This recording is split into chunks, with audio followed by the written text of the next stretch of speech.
So why did Judas Iscariot betray Jesus? It turns out there are many ways of looking at why he did what he did. The first way is the simplest to understand. Judas sold out, betrayed Jesus. For money. It happens, right? But see, Judas wasn't lured or groomed or bribed. 'Cause then they'd have been haggling over how much money would be worth his while. And that would have taken time and some delicacy. Instead, it is said that Judas himself went over to the chief priests. That Judas asked the chief priests, "What are you willing to give me if I hand Jesus over to you?" Dude, that's not exactly a man with a plan. So Judas is a guy who's presumably dropped everything, whether hammer or plow or fishing net, to follow Jesus. Matthew notably gave up a cushy job as tax collector for the occupying army. You see where I'm going here? I mean, Judas certainly didn't sign up because he saw a once-in-a-lifetime opportunity to make more money. Now, even to the Hebrews at the time, 30 pieces of silver wasn't even a lot of money. That would have been the price of a slave at the time of Zechariah's prophecy, some 500 years earlier. So depending on which coin of the realm was used, the most those 30 pieces of silver would be worth today would be just under $500 US. Yeah, well, that's not a lot of money to betray your boss for. Didn't even hold out for more money. Nah, dude. It wasn't about the money. The second way of looking at why Judas betrayed Jesus is to examine the political angle. The apostles made no secret about their hopes that Jesus would be the Messiah who the Jewish people had been waiting for centuries, the Messiah who would take up arms with them and defeat their enemies. And for starters, lead the Jews in overthrowing Roman rule. During the Last Supper, they were still squabbling among themselves as to who would be the greatest, presumably in the next dispensation. See, Jesus could turn water into wine and feed the 5,000, make the blind see, and the crippled walk.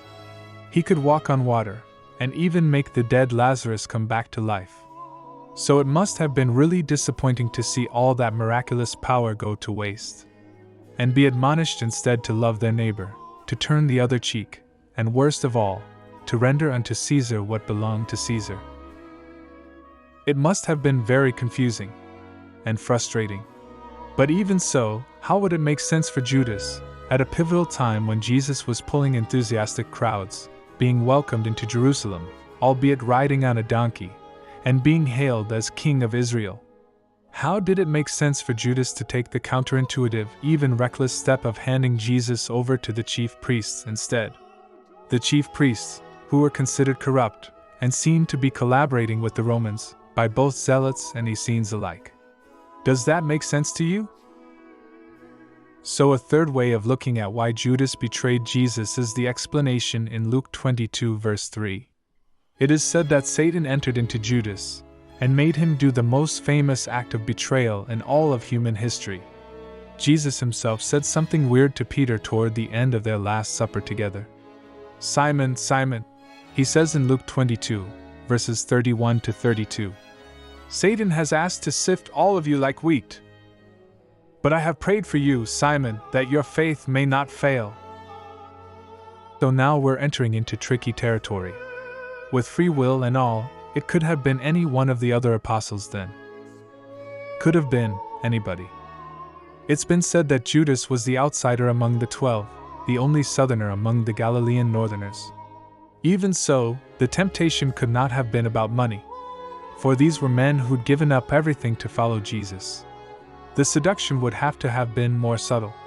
Judas, as passionate and idealistic as anyone who was in daily contact with Jesus would have been, would need to actually believe that he was doing the right thing, that he was doing it for the greater good.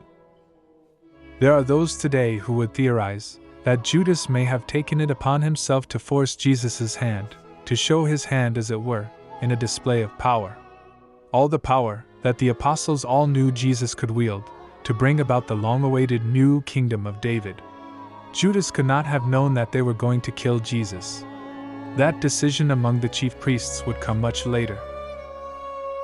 Finally, it would never have occurred to anyone at the time, least of all Judas, that Jesus himself would so willingly, like a lamb led to slaughter, allow them to do it. which would be why Judas, poor tormented soul, would no longer be able to live with himself. Lord Jesus crucified, have mercy on us.